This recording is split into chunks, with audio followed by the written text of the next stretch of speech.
47. Harvest Time. For a year, Jo and her professor worked and waited, hoped and loved, met occasionally, and wrote such voluminous letters that the rise in the price of paper was accounted for, Laurie said. The second year began rather soberly, for their prospect did not brighten, and Aunt March died suddenly. But when their first sorrow was over, for they loved the old lady in spite of her sharp tongue, they found that they had cause for rejoicing, for she had left Plumfield to Jo, which made all sorts of joyful things possible. "It's a fine old place, and will bring a handsome sum, for of course you intend to sell it," said Laurie, as they were talking the matter over, some weeks later. "No, I don't," was Jo's decided answer, as she petted the fat poodle, whom she had adopted out of respect to his former mistress. You don't mean to live there?" "Yes, I do." No, wait, that wasn't right. "You don't mean to live there?" "Yes, I do." "But my dear girl, it's an immense house, and will take a power of money to keep it in order. The garden and orchard alone need 2 or 3 men, and farming isn't in Bear's line, I take it. He'll try his hand at it there, if I propose it. And you expect to live on the produce of the place. Well, that sounds paradisiacal. He's been doing it all his life, helping poor boys, I mean, not getting rich. He'll never be. Money doesn't stay in his pocket long enough to lay up any. But now, thanks to my good old aunt, who loved me better than I ever deserved, I'm rich. At least I feel so. And we can live at Plumfield perfectly well if we have a flourishing school. It's just the place for boys. The house is big and the furniture strong and plain. There's plenty of room for dozens inside and splendid grounds outside. They could help in the garden and orchard. Such work is healthy, isn't it, sir? Then Fritz can train and teach in his own way, and father will help him. I can feed and nurse and pet and scold them, and mother will be my standby. I've always longed for lots of boys and never had enough. Now I can fill the house full and revel in the little dears to my heart's content. Think what luxury! Plumfield my own, and a wilderness of boys to enjoy it with me." As Jo waved her hands and gave a sigh of rapture, the family went off into a gale of merriment, and Mr. Lawrence laughed till they thought he'd have an apoplectic fit. "I don't see anything funny," she said gravely, when she could be heard. "Nothing could be more natural or proper than for my professor to open a school, and for me to prefer to reside on my own estate." "She's putting on airs already," said Laurie, who regarded the idea in the light of a capital joke. "But may I inquire how you intend to support the establishment? If all the pupils are little ragamuffins, I'm afraid your crop won't be profitable in a worldly sense, Mrs. Bear." "Don't be a wet blanket, Teddy. Of course I shall have rich pupils also. Perhaps begin with such altogether. Then, when I've got a start, I can take a ragamuffin or 2, just for a relish. Rich people's children often need care and comfort, as well as poor. I've seen unfortunate little creatures left to servants, or backward ones pushed forward when it's real cruelty. Some are naughty through mismanagement or neglect, and some lose their mothers. The best have to get through the hobbledehoy age, and that's the very time they need most patience and kindness. People laugh at them and hustle them about, trying to keep them out of sight, and expect them to turn, all at once, from pretty children into fine young men. They don't complain much, plucky little souls, but they feel it. I've been through something of it, and I know all about it. I have a special interest in such young bears, and like to show them that I see the warm, honest, well-meaning boys' hearts, in spite of the clumsy arms and legs, and the topsy-turvy heads. I've had experience, too, for haven't I brought up one boy to be the pride and honor to his family?"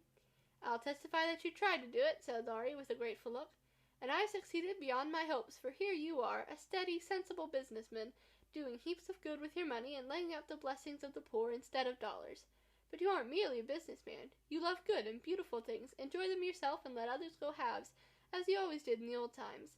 I am proud of you, Teddy, for you get better every year, and everyone feels it, though you won't let them say so. Yes, and when I have my flock, I'll just point to you and say, 'There's your model, my lads.'" Poor Laurie didn't know where to look, for man though he was, something of the old bashfulness came over him, as this burst of praise made all faces turn approvingly upon him. "I say, Jo, that's rather much," he began, just in his old boyish way. "You have all done more for me than I can ever thank you for, except by doing my best not to disappoint you. You have rather cast me off lately, Jo, but I've had the best of help nevertheless, so if I've got on at all, you may thank these 2 for it." And he laid one hand gently on his grandfather's white head, and the other on Amy's golden one, for the 3 were never far apart. "I do think that families are the most beautiful things in all the world," burst out Jo, who was in an unusually uplifted frame of mind just then. "When I have one of my own, I hope it will be as happy as the 3 I know and love the best. If John and my Fritz were only here, it would be—" And that night, when she went to her room after a blissful evening of family councils, hopes, and plans, her heart was so full of happiness that she could only calm it by kneeling beside the empty bed, always near her own, and thinking tender thoughts of Beth.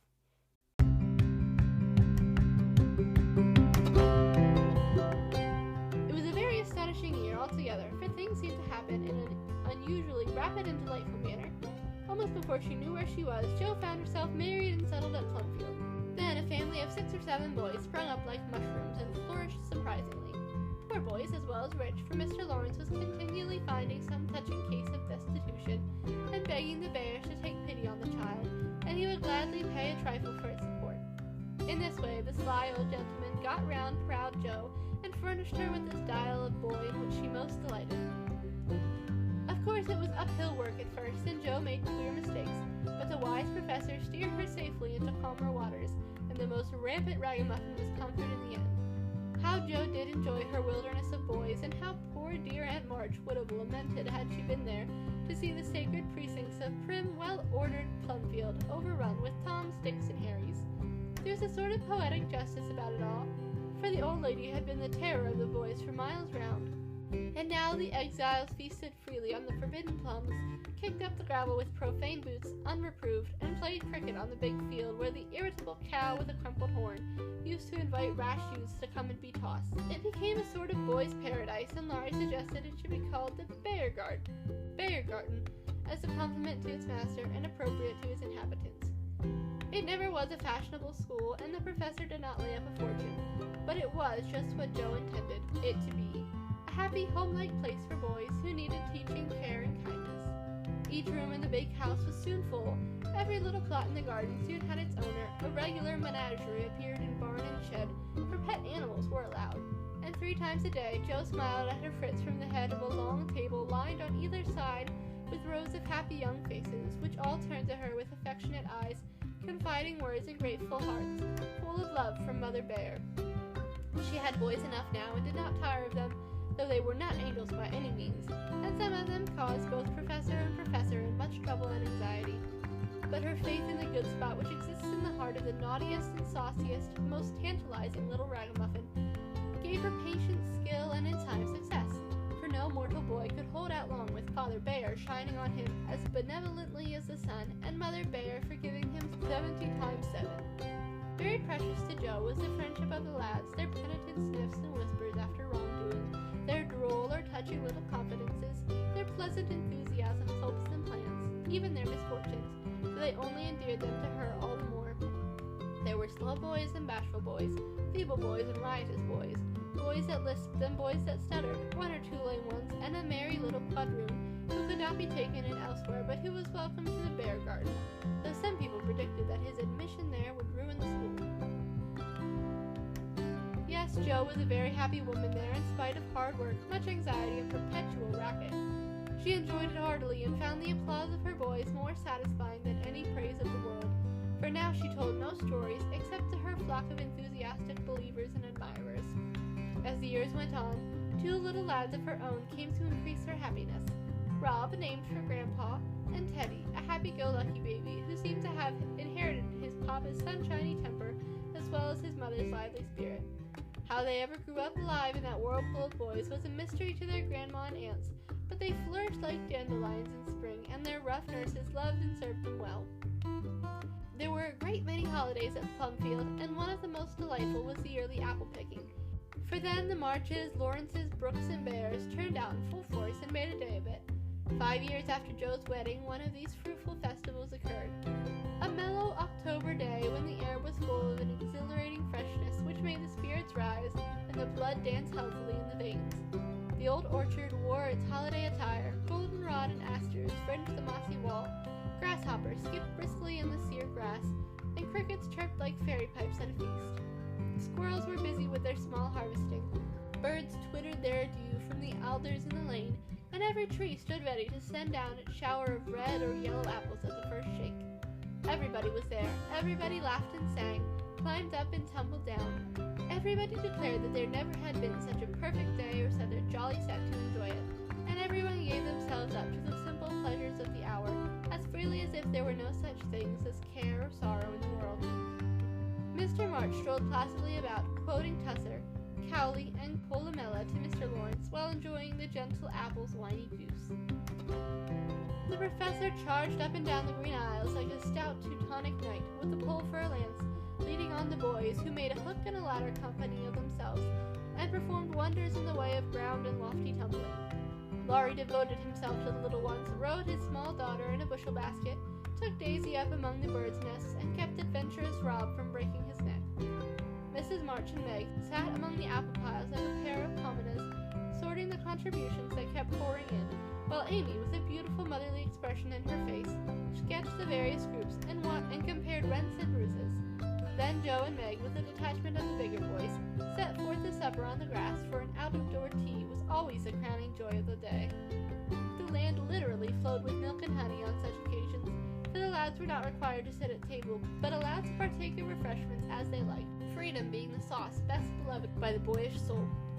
They availed themselves of the rare privilege to the fullest extent, for some tried the pleasing experiment of drinking milk while standing on their heads. Others lent a charm to leapfrog by eating pie at the pauses of the game. Cookies were sown broadcast over the fields, and apple turnovers roosted in the trees like a new style of bird. The little girls had a private tea party, and Ted roved among the edibles at his own sweet will. When no one could eat any more, the professor proposed the first regular toast, which is always drunk at such times. Aunt March, God bless her. A toast heartily given by the good man, who never forgot how much he owed her, and quietly drunk by the boys, who had been taught to keep her memory green. Now, Grandma's 60th birthday, long life to her with 3 times 3. That was given with a will, as you may well believe, and the cheering once begun, it was hard to stop. Everybody's health was proposed, from Mr. Lawrence, who was considered their special patron, to the astonished guinea pig, who had strayed from its proper sphere in the search of its young master. Demi, as the oldest grandchild, then presented the queen of the day with various gifts, so numerous that they were transported to the festive scene in a wheelbarrow. Funny presents, some of them, but what would have been defects to others' eyes were ornaments to grandma's, for the children's gifts were all their own. Every stitch Daisy's patient little fingers had put into the handkerchief she hemmed was better than embroidery to Mrs. March. Demi's shoebox was a miracle of mechanical skill, though the cover wouldn't shut. Rob's footstool had a wiggle in its uneven legs that she declared was very soothing, and no page of the costly book Amy's child gave her was so fair as that on which appeared in tipsy capitals the words, "To dear Grandma, from her little Beth." During this ceremony the boys had mysteriously disappeared, and when Mrs. March had tried to thank her children and broken down while Teddy wiped her eyes on his pinafore, the professor suddenly began to sing. Then from above him, voice after voice took up the words, and from tree to tree echoed the music of the unseen choir. As the boys sung with all their hearts the little song Joe had written, Laurie set to music, and the professor trained his lads to give with the best effect. This was something altogether new, and it proved a grand success. For Mrs. March couldn't get over her surprise, and insisted on shaking hands with every one of the featherless birds, from tall Franz and Emile to the little quadroon, who had the sweetest voice of all. After this, the boys dispersed for a final lark, leaving Mrs. March and her daughters under the festival tree. I don't think I ever ought to call myself Unlucky Joe again, when my greatest wish has been so beautifully gratified, said Mrs. Bear, taking Teddy's little fist out of the milk pitcher in which he was rapturously churning. And yet your life is very different from the one you pictured so long ago. You remember our castles in the air? Asked Amy, smiling as she watched Laurie and John playing cricket with the boys. Dear fellows, it does my heart good to see them forget business and frolic for a day, answered Joe, who now spoke in a maternal way of all mankind. Yes, I remember, but the life I wanted then seems selfish, lonely, and cold to me now. I haven't given up the hope that I may write a good book yet, but I can wait, and I'm sure it will be all the better for such experiences and illustrations as these. And Joe pointed from the lively lads in the distance to her father, leaning on the professor's arm, as they walked to and fro in the sunshine, deep in one of the conversations which both enjoyed so much. And then to her mother, sitting enthroned among her daughters, with their children in her lap, and at her feet, as if all found help and happiness in the face which never could grow old to them. My castle was the most nearly realized of all. I asked for splendid things, to be sure, but in my heart I knew I should be satisfied if I had a little hope in John and some dear children like these. I've got them all, thank God, and am the happiest woman in the world.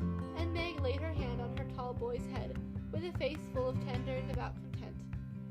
My castle is very different from what I planned, but I would not alter it, though, like Joe, I don't relinquish all my artistic hopes, or confine myself to helping others fulfill their dream of beauty. I begin to model a figure of baby, and Laurie says it's the best thing I've ever done. I think so myself, and mean to do it in marble, so that whatever happens, I may at least keep the image of my little angel.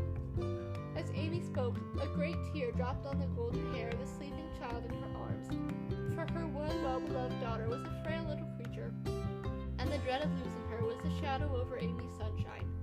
The cross was doing much for both father and mother, for one love and sorrow bound them closely together. Amy's nature was growing sweeter, deeper, and more tender. Laurie was growing more serious, strong, and firm, and both were learning that beauty, youth, good fortune, even love itself, cannot keep care and pain, loss and sorrow from the most blessed. Into each life some rain must fall, some days must be dark and sad and dreary. She is growing better, I am sure of it, my dear. Don't despond, but hope and keep happy, said Mrs. March as tender-hearted Daisy stooped from her knee to lay her rosy cheek against her little cousin's pale one. I never ought to, while I have you to cheer me up, Marmee, and Laurie to take more than half of every burden, replied Amy warmly. He never lets me see his anxiety, but is so sweet and patient with me, so devoted to Beth, and such a stay and comfort to me always, that I can't love him enough. So in spite of my one cross, I can say with Meg, thank God I'm a happy woman. There's no need for me to say it, for everyone can see that I'm far happier than I deserve, added Jo, glancing from her good husband to her happy children, tumbling on the grass beside her. Fritz is getting gray and stout, I'm growing thin as a shadow, and I'm 30. We never shall be rich, and Plumfield may burn up any night, for that incorrigible Tommy Banks will smoke sweet-firm cigars under the bedclothes, though he set himself afire 3 times already. But in spite of these unromantic facts, I have nothing to complain of, and never was so jolly in my life. Excuse the remark, but living among boys, I can't help using their expressions now and then. Yes, Jo, I think your harvest will be a good one, began Mrs. March, frightening away a big black cricket that was staring Teddy out of countenance. Not half so good as yours, Mother. Here it is, and we never can thank you enough for the patient sowing and reaping we've done, cried Jo, with a loving impetuosity which she never could outgrow. I hope there will be more wheat and fewer tares every year, said Amy softly. A large sheaf, but I know there's room in your heart for it, Marmee dear, added Meg's tender voice. Touched to the heart, Mrs. March could only stretch out her arms, as if to gather children and grandchildren to herself, and say, with face and voice full of motherly love, gratitude, and humility, Oh, my girls, however long you may live, I never can wish you a greater happiness than this.